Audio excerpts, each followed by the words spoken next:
Hello there, poetry types, poetry aficionados, poetry, I don't know. What about that? I don't know. I don't know. What are you? What are poetry things? What are the poetry? Oh, yes. Well, there you have it, ladies and gentlemen. Here it is. Here it is. The first ever poetry break originating on YouTube.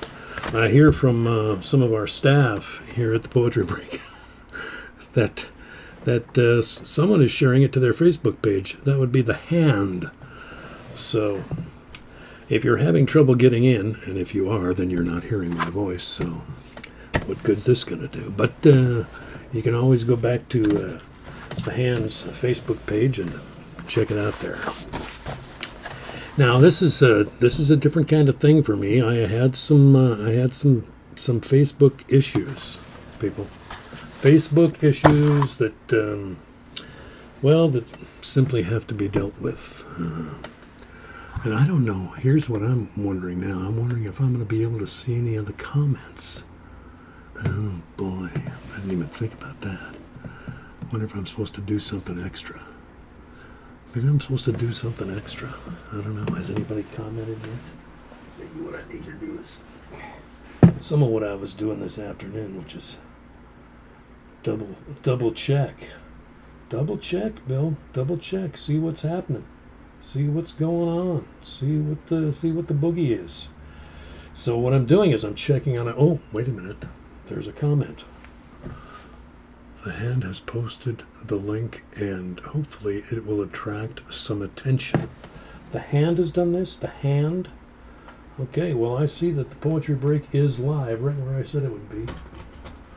Okay, all right. Well, I'm not gonna worry. I told myself all day today that I wasn't gonna worry about it. Now I gotta ask The Hand, was that comment you just made, was that on a YouTube, was that a YouTube comment? Or was that no, it couldn't be a Facebook comment, because I'm not on Facebook anymore. So I wouldn't have seen it. Unless The Hand figured out some kind of, weird kind of backdoor thing. Why am I even thinking about this? I don't know. Why don't you get up and walk around for a minute? But just get up and move around the room. Yeah, here you go. Here you go. The other thing I'm noticing, ladies and gentlemen, is that it's starting to get warm in my office here. Yeah. Starting to get that feeling. That feeling. Yeah.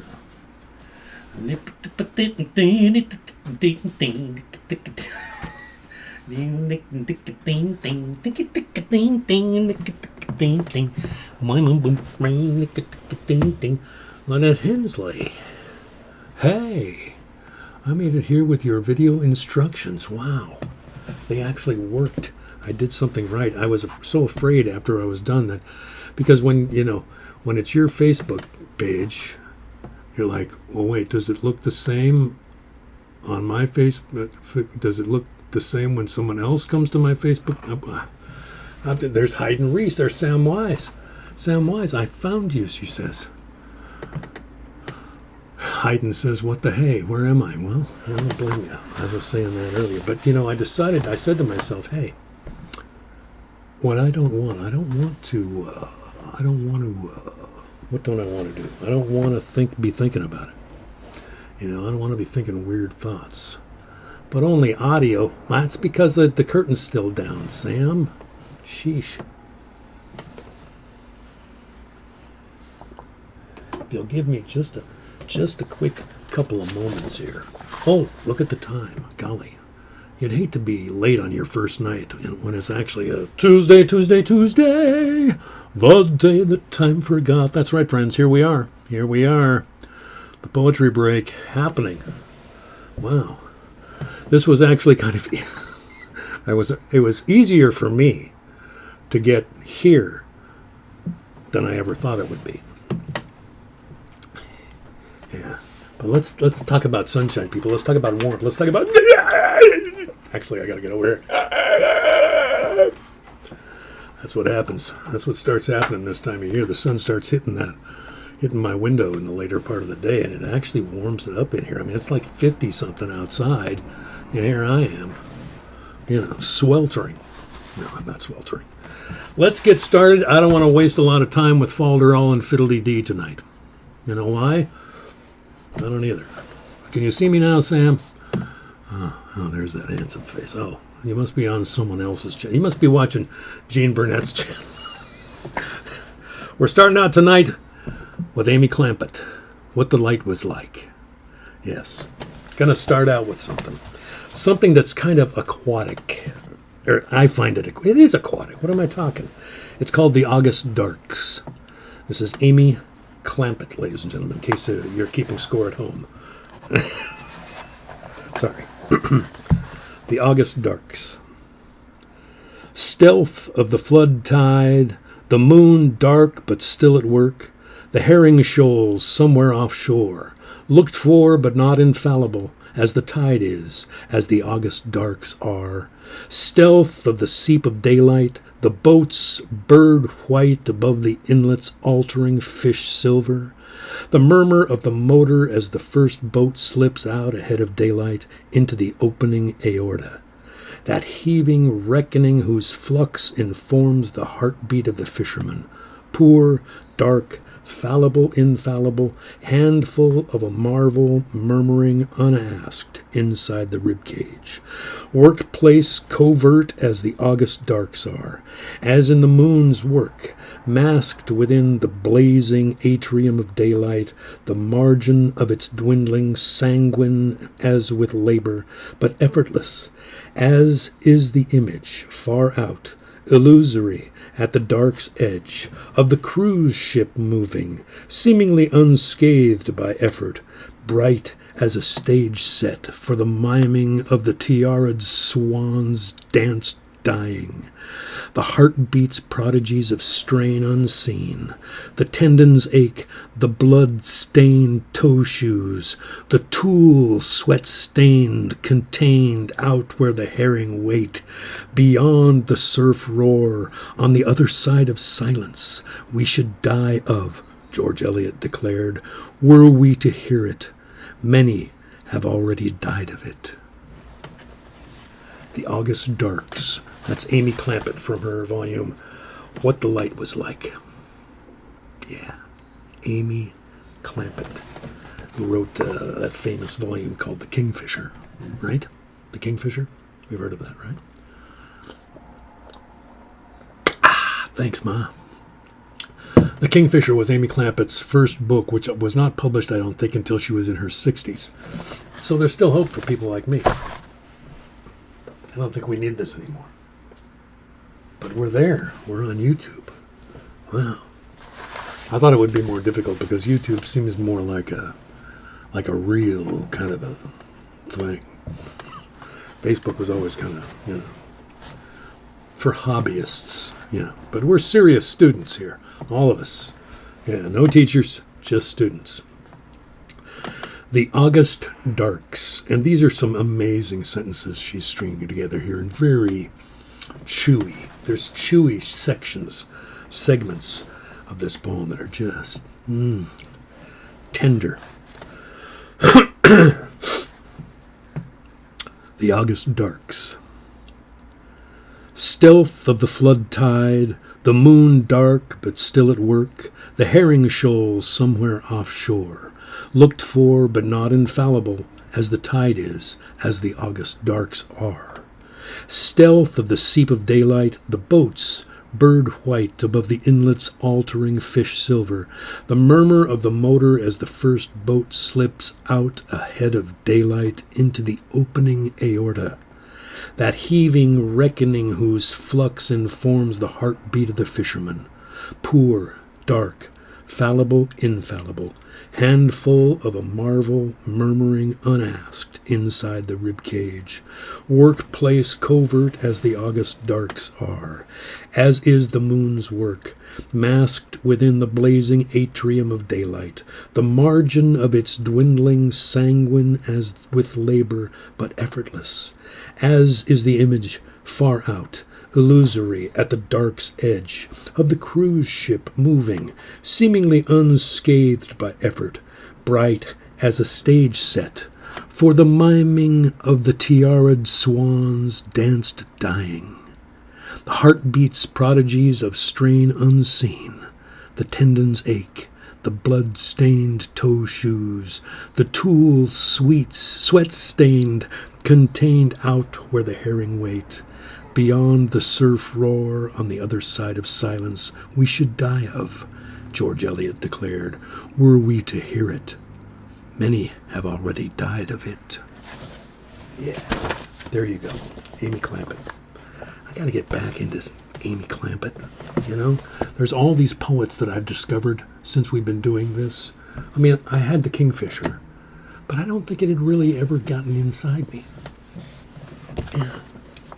It's weird, but it's good. But it's good. Now, since we're on the nautical theme, I'm going to read my one old manhood next. Then we're going to dive into the meat of the broadcast, which, as usual, is the mailbag. Yes, indeed.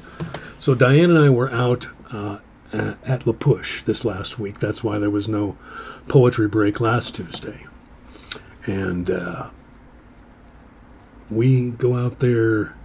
And it gets, I don't know, but here's to La Push. Lori Trout, if she were here. Alan Hicks. Alan Hicks is here. This is fun, he says. All right, we do have a big guy break coming up in tonight's episode. For those of you who only hang around for that kind of special moment.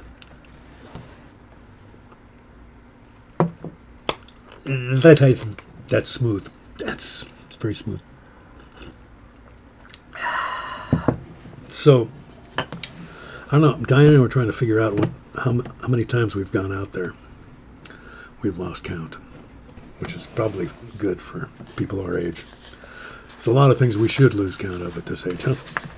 But I just wanted to read this one because it's the one that I wrote out there. And I haven't really written much of anything that I like since then. I'm actually working this week covering the front desk at the doctor's office where Diane and I used to work, because their regular person is not out of town, but she's an actress, and she is involved in a play, and they are doing performances at high schools around the area. So anyway, from Old Manhood. Came out to the end of the land with the missus, looking for what lay beyond it. In the crooked wind, sun dangling off the edge, birds going where we can't, knowing more, counting their addiction to gravity as original luck. Came out to the end of the land with my notebook to describe the rest I get here. Regeneration without movement in time.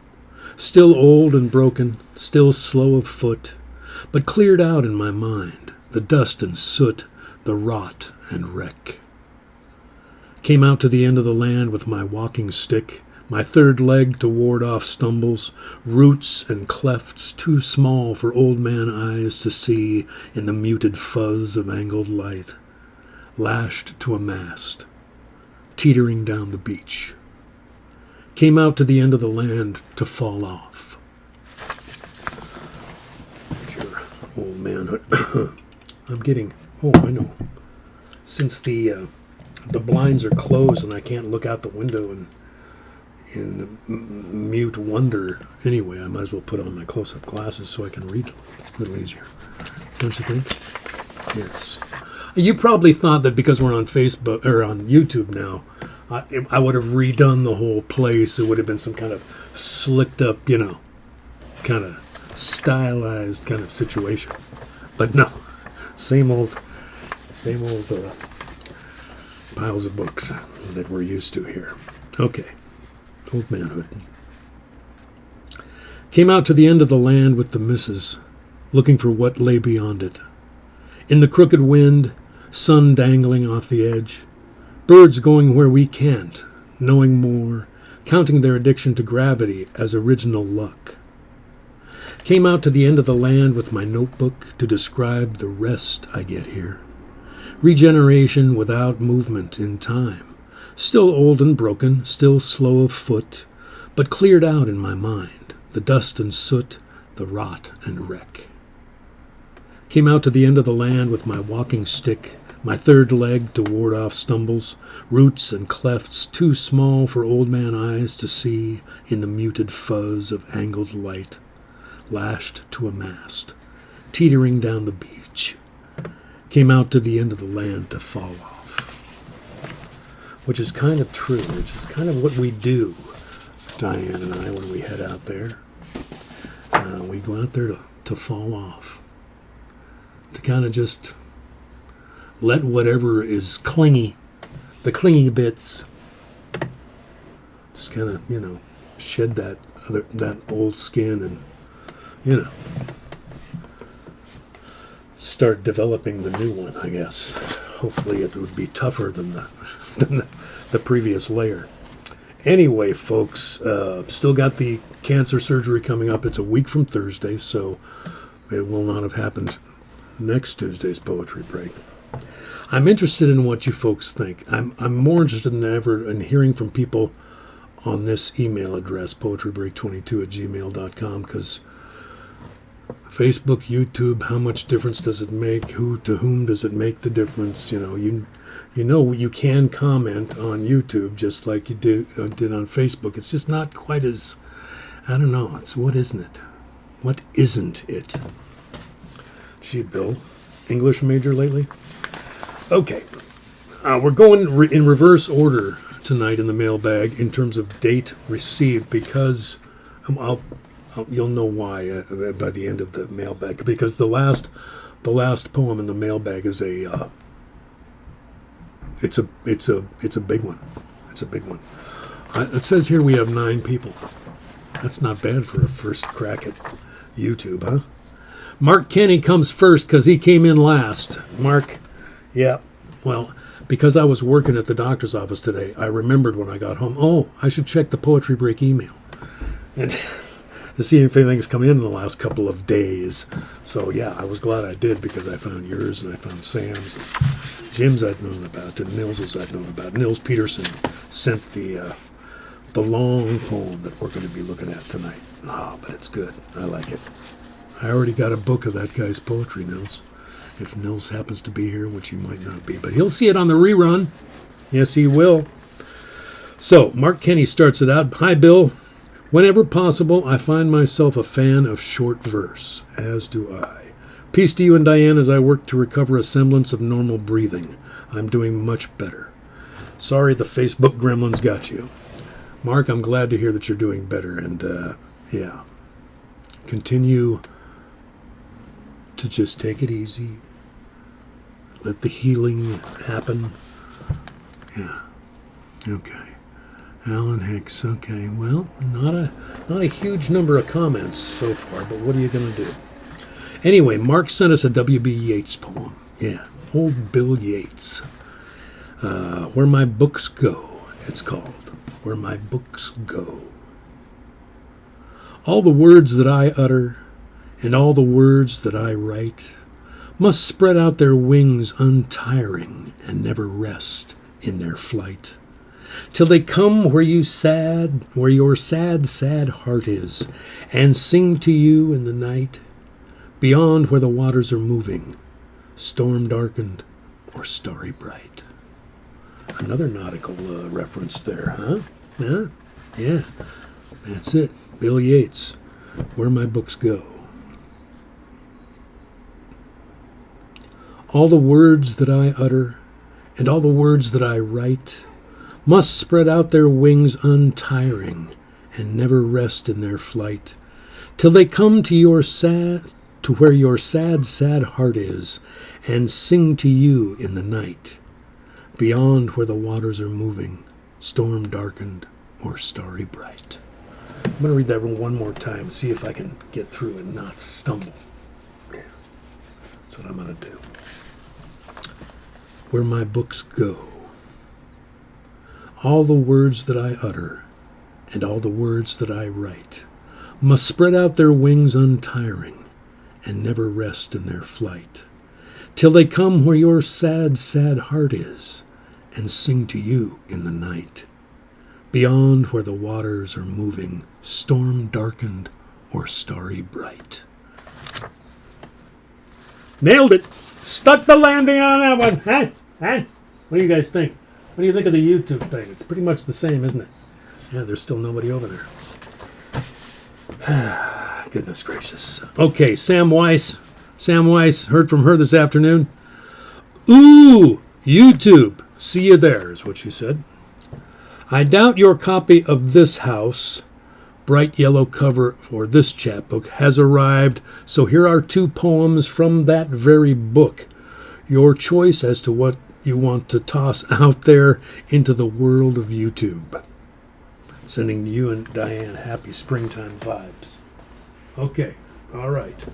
He's up. He's moving. He's moving. Is there something new he's going to do on YouTube? I don't think so. He doesn't move that much. He doesn't move that well. Where can it be? Somewhere in this room is an envelope with Sam's return address on it, and I believe it probably is the new chapbook, but I've got the poems right here. I'm not going to go searching around the office, although it was here a few minutes ago. I wonder if the dogs of poetry came and ran off with it. I don't know. So we've got 2 poems from Sam's latest chapbook, which is called This House. Bright yellow cover if you check Sam's Facebook page, for those of you who are still hanging out over there. She posted a picture just the other day of all 3 of the chapbooks that she's done here in the last couple of months. And the yellow one is the one she's talking about, called This House. 2 poems. The first one's called Enola Gay. Enola Gay by Sam Weiss. Oh, Enola, Enola, Enola Gay, what have you done, O gleaming silver bird of prey? We remember you forever, sealed the fate of humanity when you, Enola Gay, let loose the bindings of insanity. Hermaphroditic raptor, a winged phallus, yet gravid in flight across the sea, your belly full of ego and hubris, and the demons of ideology. O Enola, Enola, Enola Gay, do not weep at what they say. It's not your fault, only your flight. Given such altitude, you could mistake ignorance for brilliance, darkness for light. Now we lie prostrate upon your wings in this unholy flight without cease, living all our generations hence, mistaking paralytic fear for peace. Once more, Bill. Let's see if you can get through it. Here we go. Here we go. I'm extra nervous tonight because, it's YouTube. Enola Gay. Oh, Enola, Enola, Enola Gay, what have you done, O gleaming silver bird of prey? We remember you forever, sealed the fate of humanity when you, Enola Gay, let loose the bindings of insanity. Hermaphroditic raptor, a winged phallus, yet gravid in flight across the sea, your belly full of ego and hubris and the demons of ideology. O Enola, Enola, Enola Gay, do not weep at what they say. It's not your fault, only your flight. Given such altitude, you could mistake ignorance for brilliance, darkness for light. Now we lie prostrate upon your wings in this unholy flight, without cease, living all our generations hence, mistaking paralytic fear for peace. Thank you, Sam. That's a good one. That's a good one. Yeah, so that's in Sam's third chapbook. It's the yellow one called This House. This House. The second one's called You Will Fall. You Will Fall. Blame the night, the soft dark night, or the intoxicating jasmine. Perhaps it is the soul-caressing music that lures and allures angels disguised as light. Open the gates of love, step through, and your heart will no longer be yours. You will lose traction. You will give up the fight, and you will float up and up above the silvery clouds into the darkening purple sky, where in sublime suspension you will surrender your mind, erasing your perception of all previous time. And then you will fall, gaining momentum, sliding, sinking, helplessly, madly, into the realm of Eros, hopelessly, gladly. We get the picture. It's a great picture. Thanks, Sam. You Will Fall, it's called. Blame the night, the soft, dark night, or the intoxicating jasmine.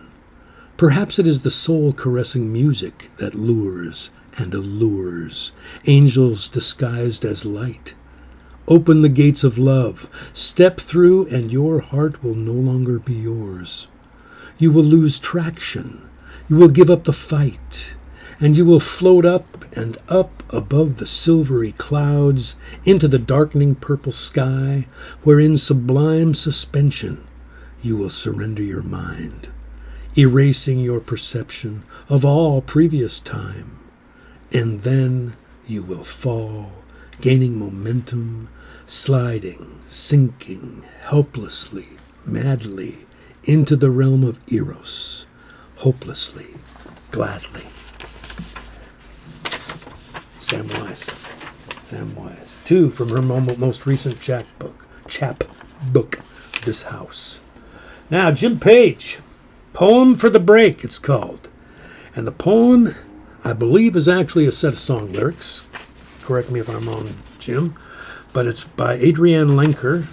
And I know Adrienne Lenker is a musician.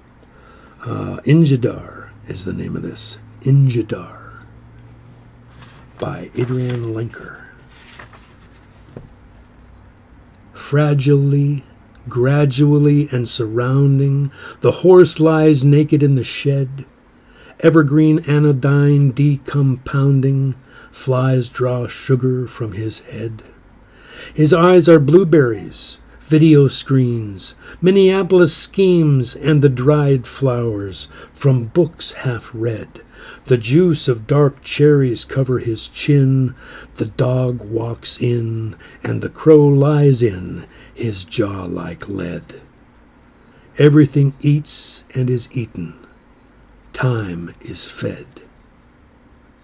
Early evening, pink ring swallows the spherical marigold terrain. Sleepily, Venus sinks and hollows the stationed headlight of a plane. You are as far from me as memory, with fixtures fracture varyingly. The juice of dark cherries cover my skin. 6 years in, no, baby. Everything eats and is eaten. Injidar bears a scar like a meteor. Crystalline amber gilds her cheek. Tambourine of the beech leaves lead her to the raven playing hide and seek. Drying blueberries, figurines, and the angel leans at the head of the bed. The juice of dark cherries cover my chin. The dog walks in, and the crow lies in his smile like lead. Everything eats and is eaten. Time is fed. Everything eats and is eaten. Everything eats and is eaten. Adrienne Lenker. I don't know if it's Adrian or Adrienne Lenker. It's only because there's 2 N's in Adrienne. I don't know. That's okay, though. Jim sent this. I like it. It's kind of one of those, it's kind of a They Feed They Lion kind of poem. It's the sounds, it's the sounds and the rhythms of the whole thing that really give it the, I don't know, what it's got. Yeah. Injidar, it's called, by Adrian Linker. Fragilely, gradually and surrounding, the horse lies naked in the shed, evergreen anodyne decompounding, flies draw sugar from his head. His eyes are blueberries, video screens, Minneapolis schemes, and the dried flowers from books half read. The juice of dark cherries cover his chin. The dog walks in, and the crow lies in his jaw like lead. Everything eats and is eaten. Time is fed. Early evening, the pink ring swallows the spherical marigold terrain sleepily. Venus sinks and hollows the stationed headlight of a plane. You are as far from me as memory, with fixtures fracture varyingly. The juice of dark cherries cover my skin. 6 years in, no baby, everything eats and is eaten. Injidar bears a scar like a meteor. Crystalline amber gilds her cheek. Tambourine of the beech leaves lead her to the raven playing hide and seek. Drying blueberries, figurines, an angel leans at the head of the bed. The juice of dark cherries cover my chin. The dog walks in, and the crow lies in his smile like lead. Everything eats and is eaten. Time is fed. Everything eats and is eaten. Everything eats and is eaten. I like the way that reads. I also like all the callbacks, all the little parts that are kind of there and not there, and partly reminds you of a floating envelope. It's a floating envelope. It's the hand. The hand. The hand, ladies and gentlemen. The hand is here.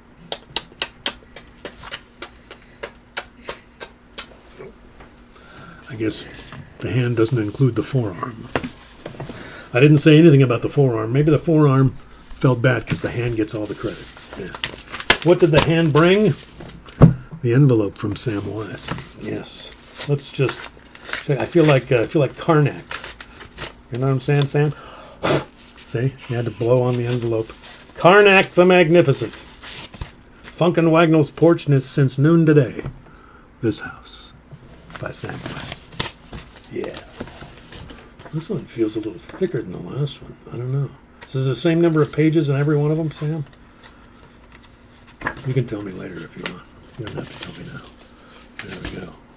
Hot off the press in my hot little mitt. Okay. I got my reading material. Yep. So, we got Injidar. Injidar. I like it. Now, we're going to take a big bite. Now, Nils was talking this was actually from week before last because we didn't have a poetry break last week. So I could have, once again, I had like my pick of 4 or 5 different things by Nils that I could choose from, each one as good as the other. But here's what Nils, it was almost a challenge he was throwing down. Nils was throwing down. Here's a very long poem, but I found myself wondering if Bill on his show might read it anyway. Well, you were wondering that, were you, Nils? This is a poem by a Canadian fellow, Tom Wayman. And I read this poem and I liked it. And you know what I did? Where did it go? All my materials. All the earthly materials. Where did you put it? Oh, you buried it. That's right. I was going through some stuff right before I came on tonight. Well, you know, I buried it. Tom Wayman. Yes. Watching a man break a dog's back. Yeah. Poems for Dark Times. This Tom Wayman book came out in 2020. And this guy's been writing poetry. His first book came out in 1973. So, this guy's been around a while. So I got 1, 2, 3, 4, 5, 6, 7, 8, 9, 10, 11, 12, 13, 14, 15, 16, 17, 18, 19, 20, 21, like 25 books of poems since 1973. Tom Wayman is his name. Yeah. So he's well known up there in the up there in Canada. Anyway, so this is called Garrison, and it's a chunk. It's 5 pages. Buckle up, you YouTubers. You don't even know what hit you, do you? Let's see. I think we've. Oh yeah. Here's a very long poem. Garrison by Tom Wayman. A man is running across Wyoming. Away out in the high plains, nothing around him but the wind and sky. A man runs along the paved shoulder of the great interstate, crossing Wyoming from west to east. Cars pass him. The faces of children stare out of rear windows, and trucks pull by. The drivers high above the road watch him run along way ahead as they approach and go on. Garrison is running across Wyoming. He has always run. He ran in military school and in the Army's summer camps. They wanted us to get up at 5:30 a.m., so at 5 I'd be up doing laps. They couldn't believe it. He went to college on a scholarship for track. I was good, but I wasn't that good. I never could get into competition. I'd place, but I think I only won in a meet once or twice. I just liked to run. We'd have a good time, me and a few others. I remember one relay where the first guy on our team was great. The second guy was good. Then they gave the baton to me. I ran full out, but I lost most of the lead we had. So when I passed to my friend, he could see we weren't going to win. He was even slower on that distance than I was. So he ran one lap. Then he ran out of the stadium into the dressing room and was sitting outside having showered and changed when the coach caught up to him. The coach didn't know what to do. He'd never seen anybody run right out of a race. Now Garrison strides down a long slope in the afternoon sun, his T-shirt plastered to his back above the pavement, face contorted with the strain. At college, he says, I used to run down from the jock dorm about a mile to a little amusement park where they had this miniature train. There was a cinder track that paralleled the train tracks, so I'd run on that. Pretty soon a train would come up behind, and I'd put on a burst of speed to see if I could beat it. The guy at the controls of the little engine would open up the throttle. No, no, no, no, no, no, no, no, no, no, no, no, no, no, and I'd tear along trying to do better. People on board would shout and wave, but I had to leap a couple of ditches, and anyway, by the time I ever got to the park, I'd already run a ways, so I wasn't exactly fresh. One day, though, I got into strip and drove my car down to the place. I got out and hid in the bushes on the further side of the worst ditch. When the train came around the corner, I leapt out and yelled in the driver's ear, "Let's go!" and took off after up the track. He opened her up, no, and took off after me. The people screaming and cheering as he drew closer.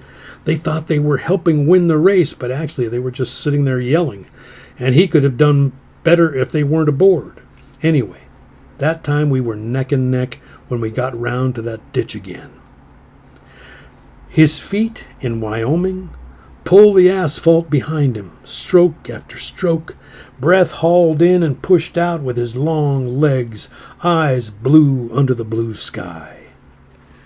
He went to graduate school in ROTC, studying education.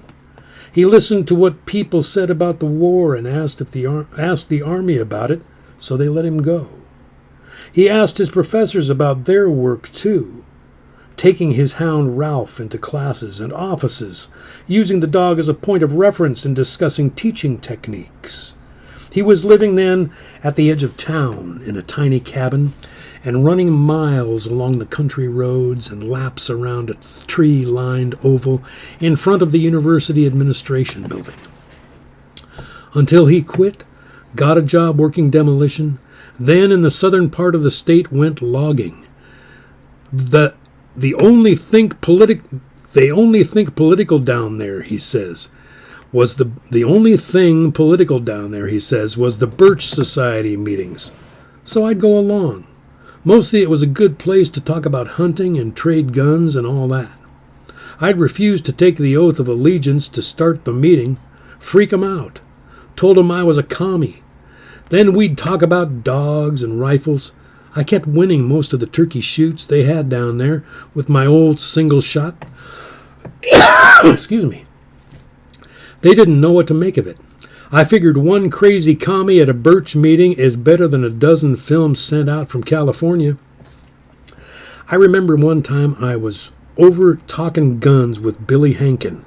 I saw he had a couple of bumper stickers on the back of his pickup, support your right to bear arms and support your local police. Billy, I says to him, you know, if they pass a law outlawing guns, it isn't the communists who are going to come by to pick up your rifles. It'll be Sheriff McLeod. Next time I saw the truck, the bumper sticker about the police was torn off. He had enough education credits to teach remedial subjects in the winters, and he logged summers. He married and got his teaching certificate finally, had a daughter and hurt his back in the woods, so it had to be operated on. Then his wife left him, and he came apart, driving west to San Francisco non-stop in his old Jeep, and north to Canada to a rural teaching job some friends got him. There, too, he ran and sat in the bar mourning his marriage while the jukebox sang You Can't Hide Your Cheatin' Eyes, and he quit in January and moved farther north to work as a counselor on a ranch for delinquent boys. The kids could go to jail or to the ranch, he says. They were some mean little monsters. A couple of them had been found guilty of setting cars on fire. Shortly after they got to the ranch, they took off. We got the RCMP after them, and they were picked up in Hazleton. The Mountie puts them into the back of his car, but one of them got the door open somehow and zips away up the street. So the cop, who isn't too bright, leaves one kid in the car while he runs after the other. By the time he gets back with the first kid, sure enough, the other had the cop car nicely ablaze. These kids are real puzzle factory inmates. Penguins, that's what I call them. One night, a bunch of them got into a fight in the meal hall, squirting ketchup at each other and throwing bread around and everything. I was supposed to be on duty, so I went in there and didn't pay any attention to them, but began kicking over tables, smashing plates and cups, tipping over chairs, just went insane. I looked up after a minute and saw all the kids huddled into a corner watching me. Now clean this up and your mess too, I said, and walked out, and they went to work and got everything tidy. I just showed them what it's like when an adult goes nutty. No good yelling at them or threatening them. They'd had plenty of that. If a penguin comes at me to hit me sometimes, I'll just wrap my arms around him so he can't move his and pick him up and dance with him. He gets really angry, but then he calms down and nobody gets hurt. Now Garrison is traveling back to Colorado for a long-delayed compensation hearing about his back. I never can do what I want to, Tom, he says as we drive. I got out of teaching because I like to work with my hands. I have to stay in shape. I have to. Any job I've been on, I want to work full out. But most jobs, you're letting everybody else down if you work too hard. I like the outdoor stuff at the ranch, but the place is crazy. It's really a jail. The kids don't want to be there, and there's no women. I go into town and meet somebody and fall in love and make a fool of myself. I don't want to do that. I want to be better to women, but I don't know how. His fingers reach up to twist the thin blonde hair above his forehead. Tom, who needs us? I I think maybe this is the first time people like us have really been useless. What can we work at? Give it everything that isn't hurting somebody else or adding to the sick way things are going. What are we good for? Sometimes I honestly wish I'd gone and fought in the war. At a rest stop, he says he wants to stretch, cramped from riding in that small car. He changes into strip and starts east down the freeway while I finish some lunch, check the oil, and drive out after him. A speck in the distance. Garrison runs at the edge of the highway, breathing the exhausts in the hot day, running across Wyoming, running towards Rollins, running towards Jerusalem. Tom Wayman. Yeah, I like that. I like that very much. I'm going to be reading some more Tom Wayman. Yeah, they're not all that long. Not all of them. Garrison was the name of that one. Tom Wayman. Thank you, Nils, for sending that over. And I hope that you get to see this at some point. Here's Katrina Knight. It's okay if you're late, Katrina.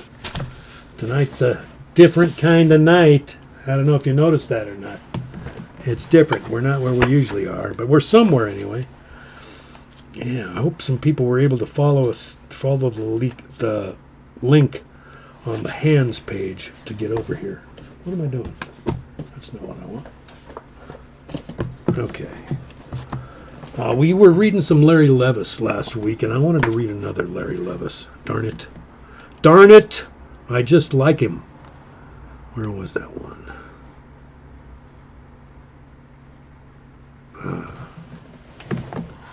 This is... Wait a minute.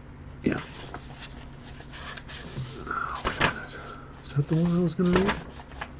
Wait a minute, Bill. Don't worry. Everything's going to be fine. I can't read. There's some long stuff in this book, too. Yeah, that's right. That's the one, Bill. That's the one. This is the book, The Darkening Trapeze, which is a book that was put together after Larry Levis's death. Yeah. After his death. It's called Gossip in the Village, the one I'm going to read. Gossip in the Village. I told no one, but the Snows came anyway. They weren't even serious about it at first.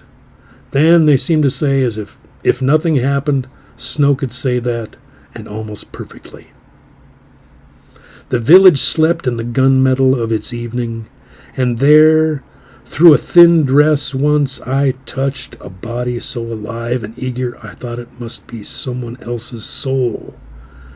And though I was mistaken, and though we parted, and the road kept thawing between snows in the first spring sun, and it was all like spring, irrevocable, irony has made me thinner. Some day, weeks from now, I will wake alone. My fate, I will think, will be to have no fate. I will feel suddenly hungry. The morning will be bright and wrong. Bright and wrong. That's how it ends. Gossip in the Village, it's called. I told no one, but the Snows came anyway. They weren't even serious about it at first. Then they seemed to say if nothing happened, Snow could say that, and almost perfectly. The village slept in the gunmetal of its evening. And there, through a thin dress once, I touched a body so alive and eager I thought it must be someone else's soul. And though I was mistaken, and though we parted, and the roads kept thawing between snows and the first spring sun, and it was all, like spring, irrevocable, irony has made me thinner. Some day, weeks from now, I will wake alone. My fate, I will think, will be to have no fate. I will feel suddenly hungry. The morning will be bright and wrong.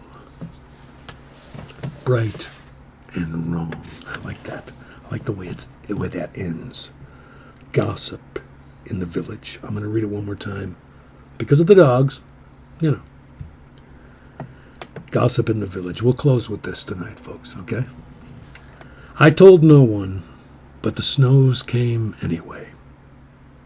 They weren't even serious about it at first. Then they seemed to say, if nothing happened, Snow could say that, and almost perfectly, the village slept in the gunmetal of its evening, and there, through a thin dress once, I touched a body so alive and eager I thought it must be someone else's soul. And though I was mistaken, and though we parted, and the roads kept thawing between snows in the first spring sun, and it was all, like spring, irrevocable, irony has made me thinner. Some day, weeks from now, I will wake alone. My fate, I will think, will be to have no fate. I will feel suddenly hungry. The morning will be bright and wrong. Gossip in the village did something to the morning. Did something to the morning. The Darkening Trapeze is the name of that one. Yeah. So I'm deeply mired. I've been mired in Larry Levis and loving it, but I've got some new stuff, you know. I've got Tom Wayman now to consider, and a few other new little saplings to try to nourish and jam into my head so that we can do this again. We will be doing this again 167 hours from right now, and here's hoping that some of you will be here then too. Thank you for going to the trouble of finding your way here tonight, and I hope it's easier next time. That's for sure. Have a poetic week. Take care of one another. The hand and I are both well cared for, one for the other and one by the other. So, yes. Let's make it a good week, okay? See you next time.